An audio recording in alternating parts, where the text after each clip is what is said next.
Welcome to Therapists Uncensored, a podcast where therapists freely speak their minds about real-life matters.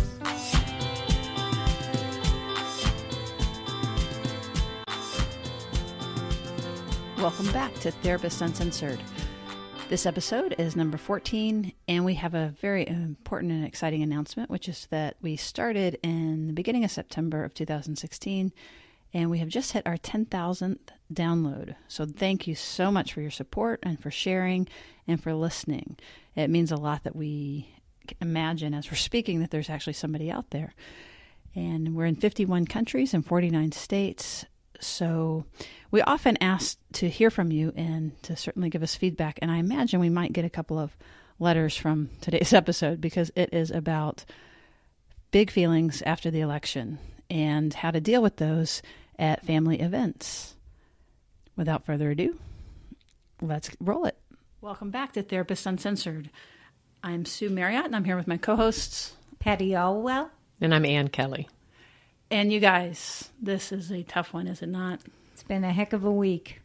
It has been. I think we're all feeling a little heavy and moved and open for discussion, but a little pensive. Right. Probably like most people right now, we are sick to death of talking about the election, and yet also we keep, almost like a loose tooth, you keep touching it to make sure it's still there. I heard the use of social media described like a hairball in the drain, like it's disgusting, but you kind of have to keep poking at it and try to get it out. Like we can't quite not get off of social media, maybe, but in other words, we're saturated, yet we're not finished processing it, so we have to talk about it. Right.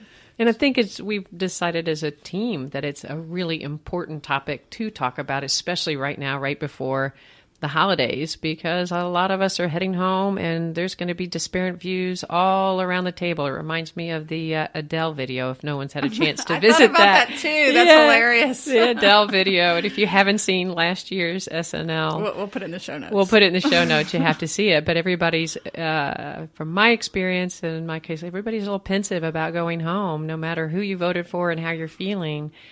And so it seems like a really important time to hit this topic and do a reach out about it. And a lot of times, even when you're on the same team, let's say you and your husband or wife or partner or sister or whoever is still on the same team, and one person is enraged about it, and maybe the other person doesn't want to hear about it and is tamping them down. So there's lots of different ways that we can get into interpersonal conflict around post-election big feelings. Oh, yeah. And so this is torn apart friendships. It's impacted, families, and it's a macro thing in this nation, but it's a very micro thing in families and friendships and bosses and coworkers and people on Facebook. Yes, believe me, all the unfriended and who got friended and tough stuff. So in today's episode, we want to do just we want to be very focused and focus on something positive, which is let's try to understand some of these big feelings that are going on, because we think that the more you can understand them in yourself and perhaps then in other folks around you, it's going to equip you to make good decisions about sort of next steps. We're not going to try to tamp anybody down for what they're feeling, but just empower you with understanding. Actually, that can free you up to act if you feel compelled to act in a less reactive way, in a deliberate way that can be maintained. And then, in addition to understanding it, we really want to address the particular interpersonal piece, where families and friends, what to do with these big feelings and how to channel them, basically, for the most productive. And how not to shame each other for having different views. Well, actually, that launches us right into one of the first topics. There is a piece about this that one of the things that we want to do, again, I keep talking about big feelings, and this is a podcast about self-regulation, understanding the neurobiology, and understanding, more deeply what we're feeling. So right now, even, for example, in lots of work settings, for example, that are usually very calm and mild, if these subjects get brought up, people either want to tap them down and not talk about them at all, which is understandable, or for fear, because if you do talk about them or identify yourself in one particular camp or the other, that it may alienate you. And or it in fact has alienated It you. has, It's not that's even, exactly right. for some, it's not even a may. And that's what we're talking about. There's a lot of people splitting here in individual relationships. So we're talking about the divide, not only in the country, but the divide very personally. Or in your neighborhood. If In your you neighborhood. live in Lubbock, Texas, and it's all red, and you put up your blue sign, it's very frightening. And if we're recording from Austin, Texas, which is a very blue town, and there are plenty of red hearts and minds that don't feel safe with all these crazy liberals around. So what about that? You mentioned shame. That's one of the things we wanted to talk about, is being able to differentiate between what you're feeling, like some of the feelings of fear, rage, fright, which is different. Yeah. General anxiety about what's going on. Hopelessness, depression, righteous indignation, which is a good one. Yeah. So people, I think what we're talking about, and maybe it might be helpful just to briefly talk about, not to be shocked that people are having actually a real traumatic response. This isn't just a response of passionate differences, which is really unique. And for those of us that have been around a while, we've never seen anything like this, that this is not just passionate divide. We're seeing a big traumatic response. So y'all are naming symptoms that you might be experiencing, but a lot of people are experiencing them to an extreme. So That's exactly right. It's a deep distress, a deep tearfulness, or a deep fear to where it's engaging our bodies probably in a way that many people are unfamiliar, unless it's a personal trauma. I mean, this is what's making this so unique. Well, according to the Pew Research Center, Americans are more divided about this political contest than they have been in U.S. history. It's not just that we see things differently, it's that we see things strongly differently, and we feel like the other side is a threat. And that the other side totally they don't understand us, and we can't understand them. It's like we don't have a sense of how either side can possibly see the world that way. So this divide throws us into threat. And if you've been listening to the podcast, we talk some about what happens in threat, which is that perceptions change and they narrow and things go black and white and we get more polarized, which is exactly what we see happening. Threat was used, I think, intentionally in the election to scare people and to create some of this activity to vote and to get out. We want to just put this more in the frame of the neurobiology of feelings and emotion to help us more deeply understand this historic divide in our country and in our families. Yeah, and even personally, I was telling a friend that I was on the internet yesterday, and I opened an email from the Audubon Society, and I'm not a birder. I like birds, but I immediately joined the Audubon Society at a higher level than their base level. And then I started going through their website looking for native plants that were good habitat for bees and birds and butterflies. And after a while, I sort of went, what am I doing? And it was sort of a way for me to deal with my hopelessness or helplessness, to feel like this was a little piece of the world that I could control and make better, that really gave me a move towards action that was sort of surprising to me, because I almost headed down that path without consciously knowing why it felt good to do it. Like an adaptive self-soothing. Yes. Patty, as you talk about hopelessness, that's sort of a key that I think one of our goals in having this podcast, when we were talking about it before we started, is that we do want to be part of the voice about what to do now, both individually and as a nation, because I think it's a really important point in our country. And some people are taking it to an extreme to say we need to all quit complaining and quit rioting and get behind our government. And there's an important point to that, but there's also an important point to the rioting. And I think I really like that you say that, because, someone might hear my story and think, that's not enough. You should be marching on Washington, or you should be, doing supporting your president. Something, yeah. Right. So there's no, it's important that we listen to each other at this stage and really hear what people have to say rather than immediately shutting them down, either by shaming or saying you don't want to hear about it. Well, I'm not so sure, though, actually. Again, just like you said, somebody might be offended by you were just nesting in your house. I think if we tell people to listen to each other and it's too early to do that, right. A lot of people would say, I don't freaking want to listen to anybody. I've listened enough. I've seen enough. I want to move. And anybody who wants to do it differently is not okay, and you're part of the problem, and silence is complicity. And so part of it is like bringing all this together. That's a threat response. I think that obviously the country can argue whether or not that's reasoned, and that makes sense. But it is part of what we want to understand is those absolutes are threat responses, and we can stay in threat. What we want to do is, like, if you just feel, even as we're talking, you might be getting a little bit, I think it's hard even as we're sitting here looking at each other. It's such a incredibly powerful topic. And the more, in order to like sort of channel our power, if we can understand what's happening better inside of ourselves. I've spent a lot of time in righteousness and thinking I know, and other people don't know, and people are idiots, and all kinds of things like that.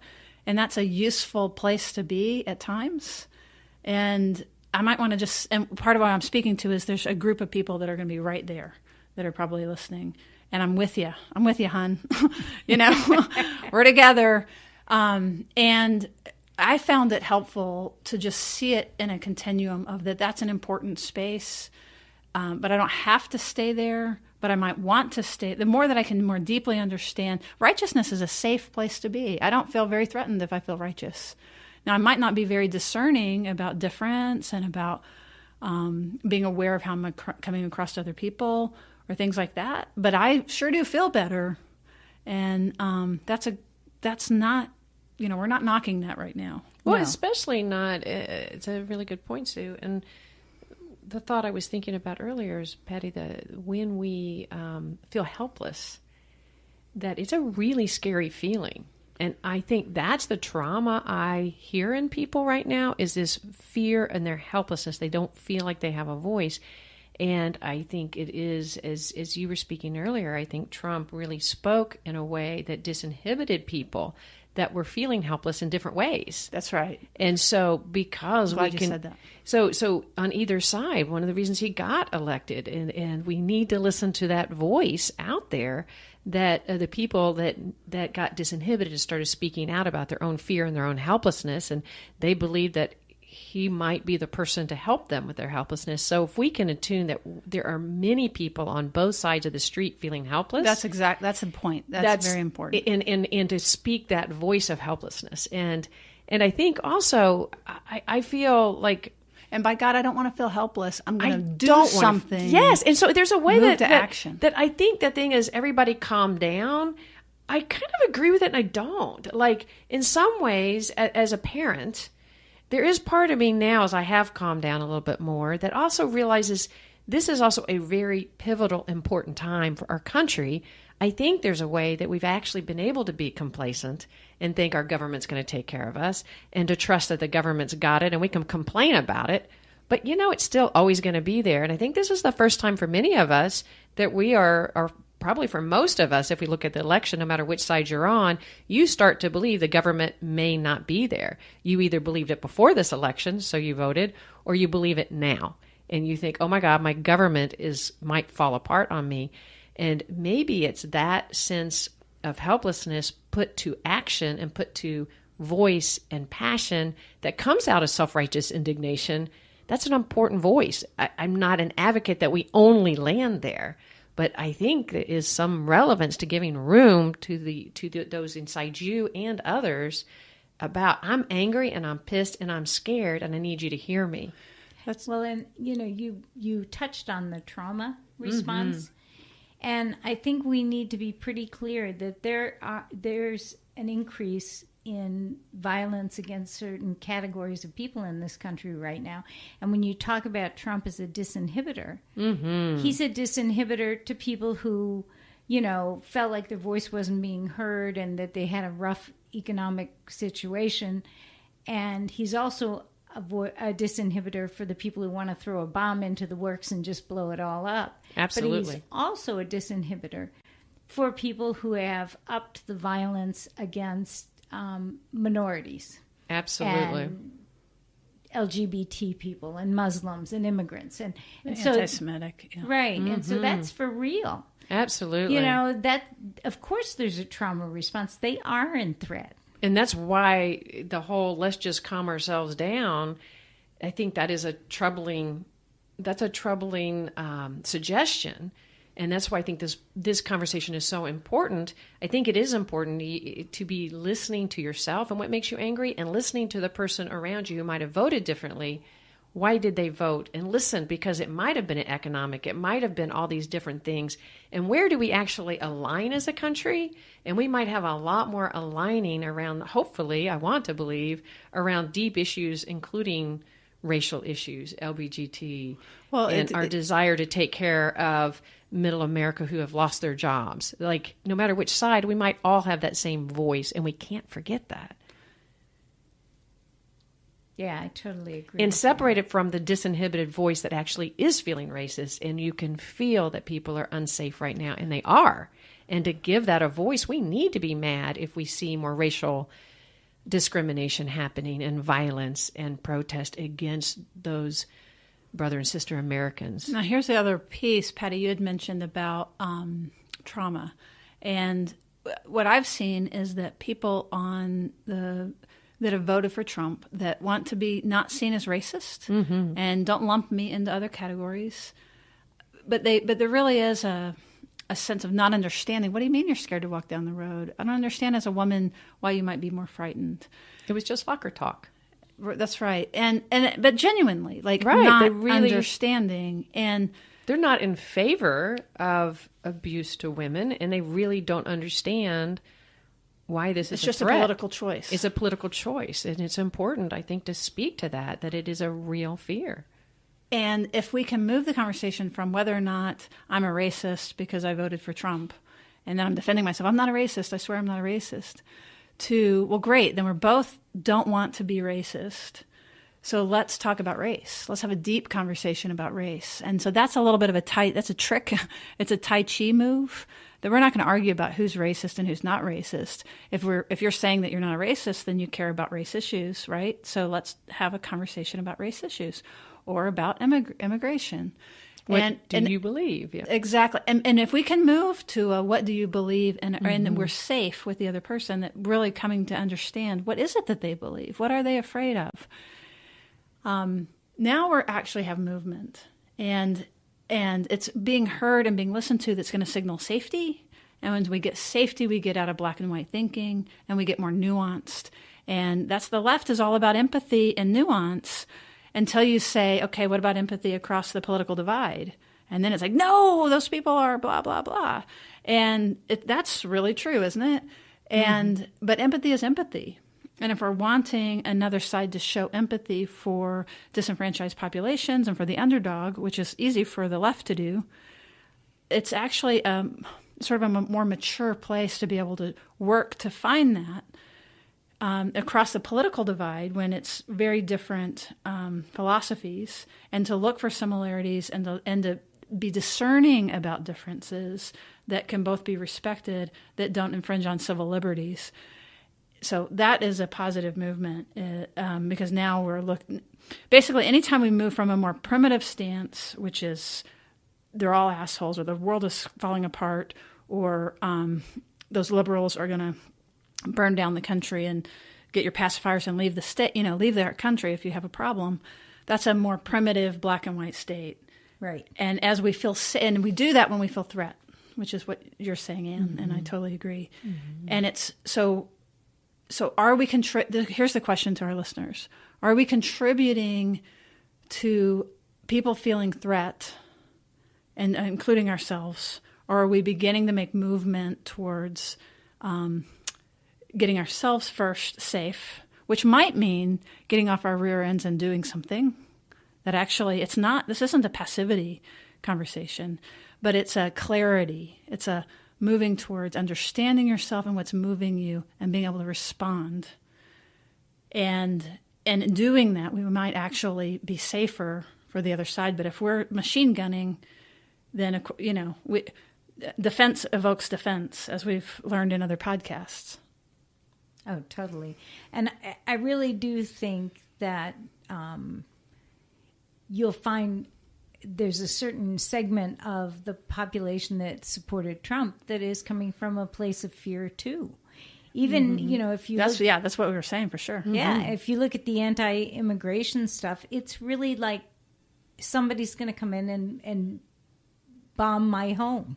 It's not, bring drugs into my kids. Right.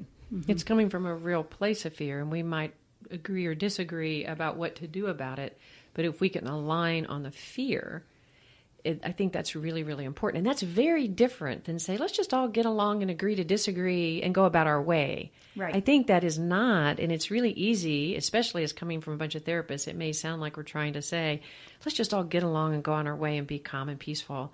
And I don't think that's what we're advocating. But I think we touched on the self-righteous indignation. And when we feel powerless, it's really important to feel righteous and get angry because it may move us into action. And yet the difference between, let's talk about going home to Thanksgiving.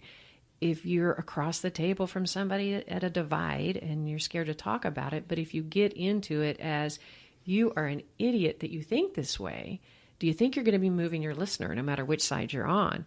Versus, I'm really angry. This is my point. I want to hear your point about what you believe about these topics. So different it from being afraid. I hear so many people right now afraid of their own views being expressed because they're fearful of judgment and shame. So you brought up shame, Patty. I want to reiterate that. How do we listen and be angry without then shaming you're an idiot for feeling that way rather than I'm angry you feel that way? Absolutely. And I want to challenge your thoughts. And can you hear why I'm afraid? I want you to hear that. And that's a different response when you're talking to a family member. Well, I heard a wonderful suggestion from someone today, which is ask permission to have the conversation. And then if it gets out of hand and you think it's getting destructive, say, well, maybe we can't have this right now. Because your family will be around for a long time. And this administration or any administration won't be. That's exactly right. Like, we don't encourage cutoffs in general. So in particular, this is a moment in time. I like what you're saying. And so what about Thanksgiving? And the holidays that are coming up, Hanukkah and Christmas and so forth. What are some of the suggestions, you guys? Let's give our listeners some good take-homes. I think one that you takeaways, take home. Don't go home, maybe. I don't know. Don't throw the pumpkin pie. I think the first suggestion I would make is to be very self-aware about what's going on inside you. Because if we're not aware, then we're going to go home and we're going to kind of throw it out. I'd like to sometimes describe that we feel so much inside that we throw up on other people, and then we feel much better. And they're sitting there going, ah. So being aware, are you in a stage of fear of speaking? Are you in a stage of indignation? Are you in a stage of depression? Are you in elation? And like being self-aware so that you don't, and then allowing yourself to know that you're different from the other people rather than assuming people should be in your same space. And how can you know that? Like a lot of times when I do feel more indignant, I think I'm fine and other people have the problem. So it's hard to be aware of my own defenses. But a clue for audience members, if you're anything like me, who can be dense at times, is that if you don't care how you're coming across, then you feel very impatient. If you aren't able to stay connected to your listener. So I have feelings, but if they're more important than hurting you, then it's probably a sign. It's fine. I mean, that might be fine, and it might be what you choose to do. So no judgment there. However, if you, with this notion of self-awareness, just know that the more primitive, like that's a lower brain place to be. And I guess if I could draw it up, what I would like for folks is that you do a quick scan. It's like, okay, how, am I Fred Flintstone right now, or am I Gandhi? Where am I in my brainstem? If the more that I'm ready to just let it fly, as you're saying, Anne, and it's one directional, and I'll tell you how I think and feel, then we're a little bit more lower down, like kind of further in the cave. And again, that's fine. There's a reason for that. We still feel in threat, and it might not be the best time. We're not going to get at least a healthy dialogue. We're not going to be signaling safety as we talk from there. But if we can, and this is what you were talking about, is being angry, yet also be able to be connected to the other person and be aware of how you're coming across, then you're a little bit higher up and closer to your neocortex, a little more relational, and that probably is going to make the conversation, is going to signal safety for your listener. And it might be that they're crazed and that they're in the cave and that it's the minute that you bring it up that, you get vomited on. But at least at that point you can navigate, well, this isn't going well and I can get out of this conversation, pass the turkey, right? Right. Or turn on Adele. Turn on Adele, exactly. Well, and it's a good self-regulation technique. Yes. Highly recommended. I think you were talking about feeling self-righteous, and I think on an earlier podcast you talked about always be a little suspicious of yourself. That's not fun to do. Right, when you're feeling self-righteous. Because anybody... It's too simple. Yeah. It's too simple and one-sided, and there's some validity to almost every position you're facing. And so sort of trying to at least hear the validity in the other person's point of view. Yeah, even if it's 0.0001. Right. We have to have some place to start. Well, and I like what you're saying too, being like aware, self-aware, and actually, if we can actually name that we're feeling afraid or angry, that's already brought us up and made us more connected to the other person. It's just like when we talk about with couples, instead of just saying, you're wrong, you, which, always goes well. Right. When we stop to go, I feel angry and I feel scared and I feel worried, no matter which position. It's already more inviting. That family member's already caring more about you. And we we forget to put ourselves in there, and we're just talking ethereal. And then we really can create conflict. But when we go, I'm feeling afraid, I'm really feeling afraid that this may happen, we have a much more engaged dialogue, no matter which one. And here's a hint to anybody who's hears, I'm really afraid, and you think it's ridiculous because they shouldn't be afraid. Like, it's not like somebody's going to jump out of the bushes and get them. Don't say that. Right? That, like, if somebody's telling you they're afraid, they mean it. So if you're on the liberal side and someone else that voted on the other way is saying that they are afraid for their country, believe them. And the other way around, and in particular, I think about women. This has been such an election around with the conversation about women and the rates of trauma for women and people who just have found their voice and have really come out about their molestations and about being groped and about just even sexual harassment. Rape.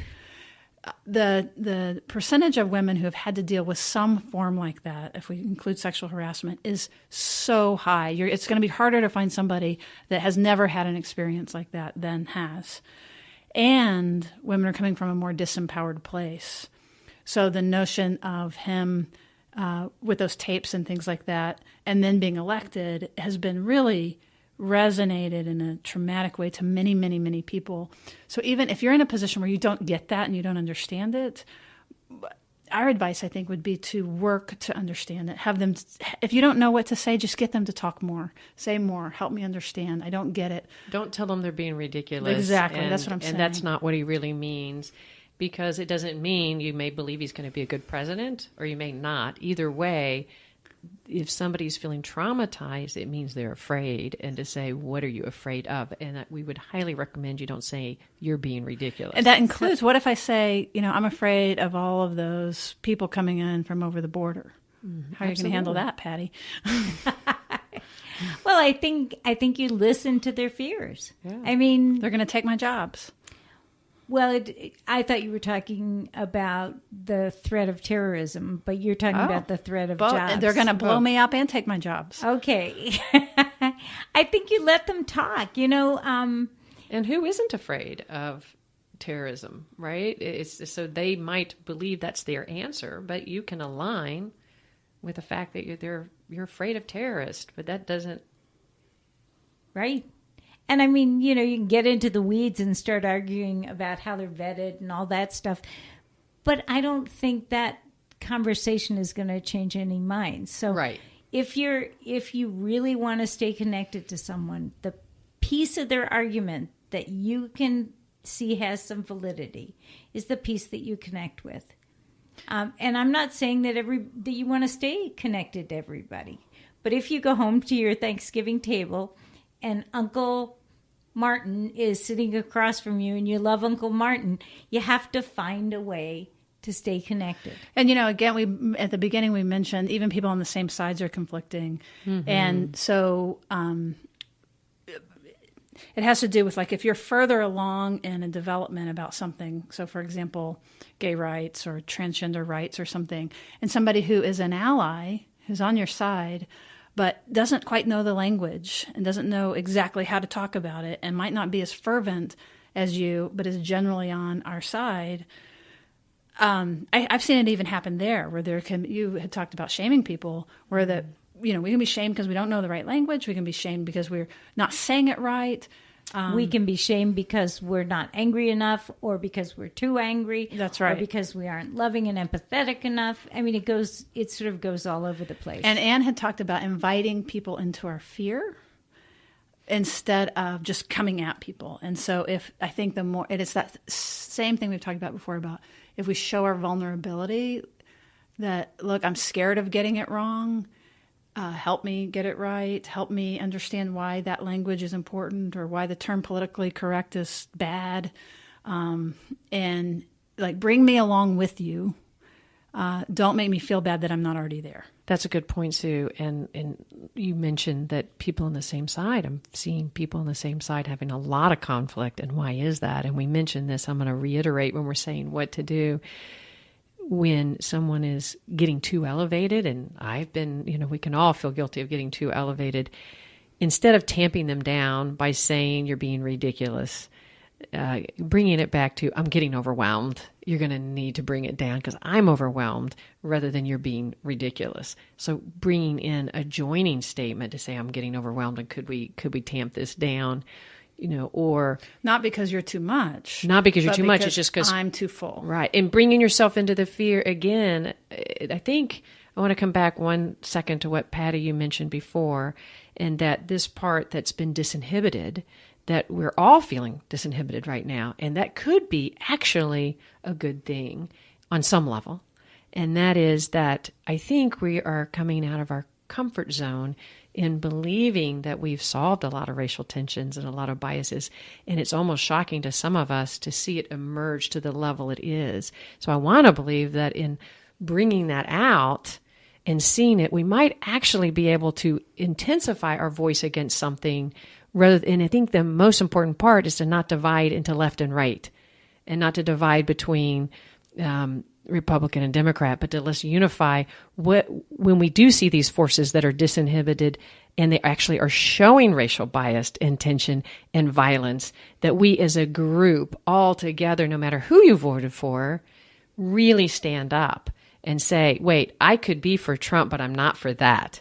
And I could be for Hillary, but Trump's our president, but I'm not for that. And can we unify around that? And so when you go home for Thanksgiving, when you have someone going, but you're ridiculous because you should feel this way, to say, stop, wait, do we agree? Could we agree that we don't believe that people of different nationalities should be treated poorly and treated violently and shunned? And could we agree we need to do something about that? Oh, no. I can imagine Uncle Martin going, hell no. Right. And I'm an American. Right. And Uncle Martin might. And then that that's not where you're going to join forces. But Aunt Sarah might, in fact, be able to say, I want to vote for Trump, but I agree that we should not be alienating and showing violence to African Americans all across the country. Thank you for listening, and we hope that your holidays are wonderful and that you find a way to navigate these rough seas at the Thanksgiving table.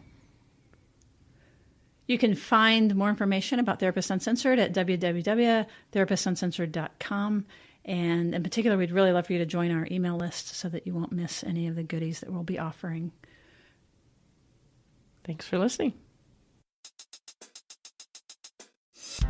Thank you so much for listening. And if you're still with us, that means that you have probably found something worthwhile to stick with it through the podcast, because I know everybody's very busy. And if that's the case, we really want to ask you to go to your podcast player and please rate and review us. That really helps us out, and it gives us the feedback that we need. And also it lets other people know that you find this of value, and that's helpful to us. Now, coming up, I just want to do a teaser. We've got several really great interviews scheduled with some leading experts. I mean, by leading, I mean really leading, some of the grandfathers of interpersonal neurobiology. Actually, they might be insulted by that. Let's call them the fathers, the originators, truthfully, and some other really compelling experts that I think you're going to love. So stay tuned, and we will see you next time. Therapist Uncensored is Kelley, Patty Olwell, and Sue Marriott. Cameron Lindsay edits the show.